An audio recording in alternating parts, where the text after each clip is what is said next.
Hi there, and welcome to Geneva, Switzerland.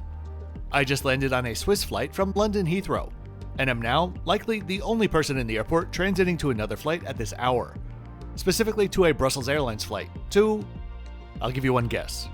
Correct, to Brussels, for what I'm going to call une petite review, since the time of day really forced this flight down to the very basics. The reason I'm heading to Brussels, though, is a very exciting one, and anything but basic. Tomorrow afternoon, I'll be boarding an Emirates 777-300ER to try out their game-changer first-class suites. And it's actually my first ever Emirates flight. Quite the introduction to an airline. I suppose it's all downhill from there, though. Geneva isn't really designed for efficient connections at this hour at least, so I needed to enter Switzerland and then get to departures. Before we get through all of that, though, let me welcome you to the channel if you're new here. My name is Kevin, and I am the Flip Flop Traveler. I'm here to give you honest content about flights, hotels, trains, and cruises. I paid for this trip out of pocket, and the price that I paid is in the description below. Brussels Airlines had no knowledge that I'd be filming today, and I didn't receive any compensation from them. Everything in this video is my personal opinion, based on my unique experience. The rest, I'll let speak for itself. Let's get started. My previous flight landed at 7:50 p.m., and my next one leaves at 9:15 p.m. Plenty of time for a small airport like this, but it didn't leave any time for lounging around, perhaps in the Swiss lounge, since that closes at 8:30 anyway. On this day, my flight was the last Star Alliance departure of the night. I suppose diplomats and secret agents finish their working day pretty early these days. Geneva is one of those airports that is so simple that it almost feels complicated. In this case, since it's a bit of a hodgepodge of concourses and expansions all connected together. There's a main terminal as well as Terminal 2, which is only used seasonally. From the main terminal, we would be leaving from the A gates tonight.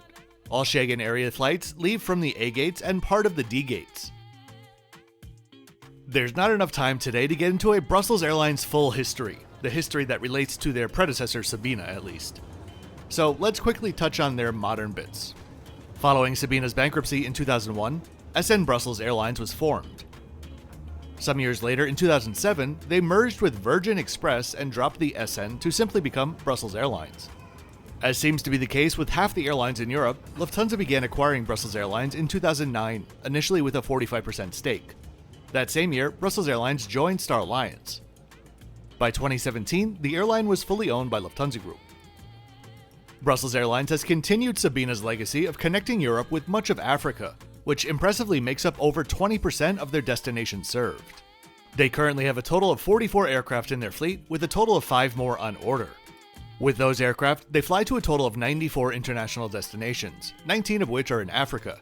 I don't know how they would anyway, but they don't have any domestic routes. As a crow flies, Antwerp Airport is just 20 miles north. As we begin boarding, right on time and heading down the jet bridge, let's take a look at tonight's flight stats.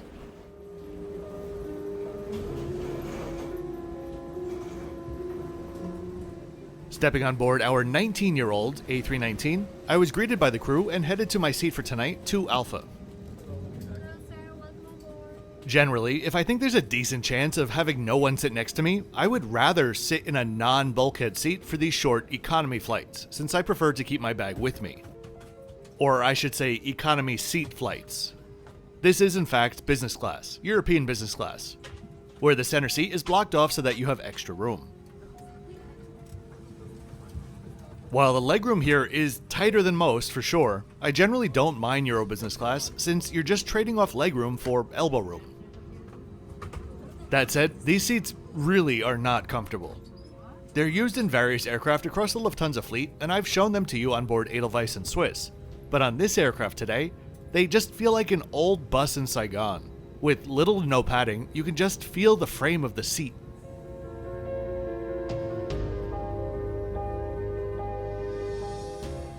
But at least there are overhead air vents.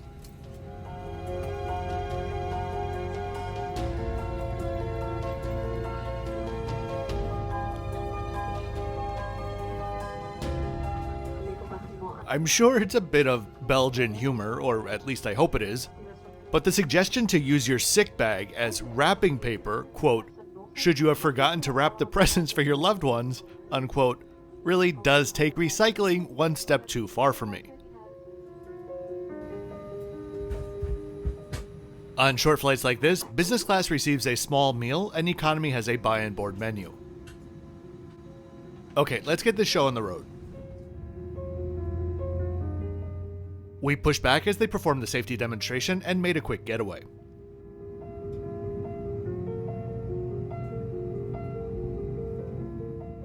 Here's your friendly reminder to click that like button, subscribe to the channel, and share this video with friends and family. Those are truly the easiest ways, all free for you, to help the channel grow. If you'd like to support me further, my Patreon is linked in the description below. Thanks very much in advance. The spool up, takeoff, and airport stats are coming up next.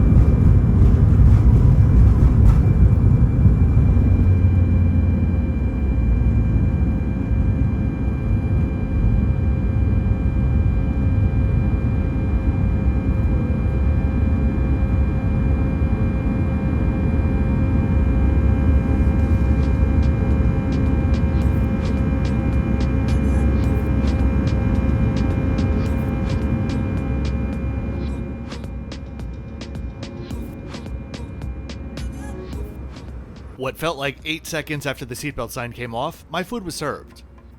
It was equally sufficient and a bit sad. That roll has half a slice of cheese on it, that lettuce, 2 olives, and 3 cubes of feta. At least I suppose I got a macaron.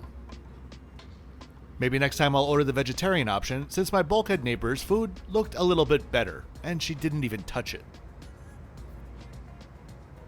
I do applaud the crew though for being both very friendly and also encouraging rapid-fire leffe consumption. I think 3 on a 60-minute flight is a personal best.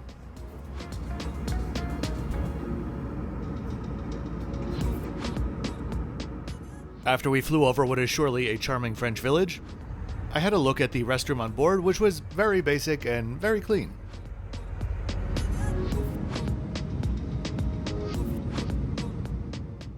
And look at that, we're descending into Brussels already. So, it was a perfectly pleasant flight. My complaints about the food aren't real complaints, but I have seen much better on other Lufthansa Group airlines for equally short flights.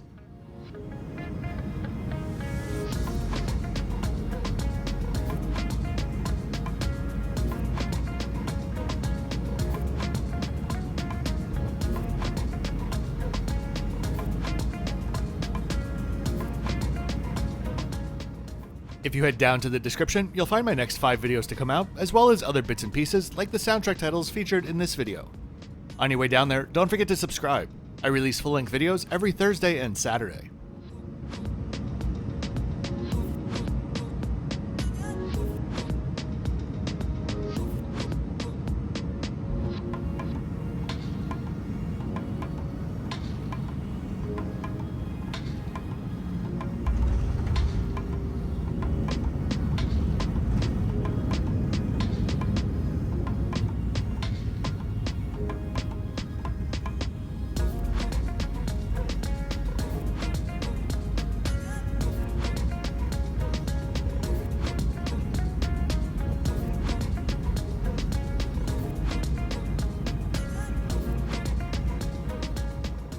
The only thing about this flight that I was actually disappointed with was that I didn't see any international spies on board.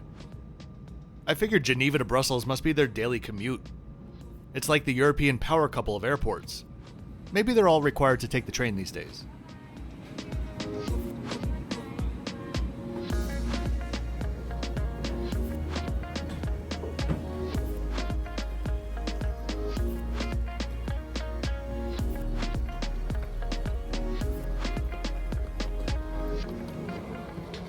Anyway, I do hope that you enjoyed this mini trip report. If you did, please be sure to click that like button and subscribe with notifications on so you don't miss out on my twice weekly postings.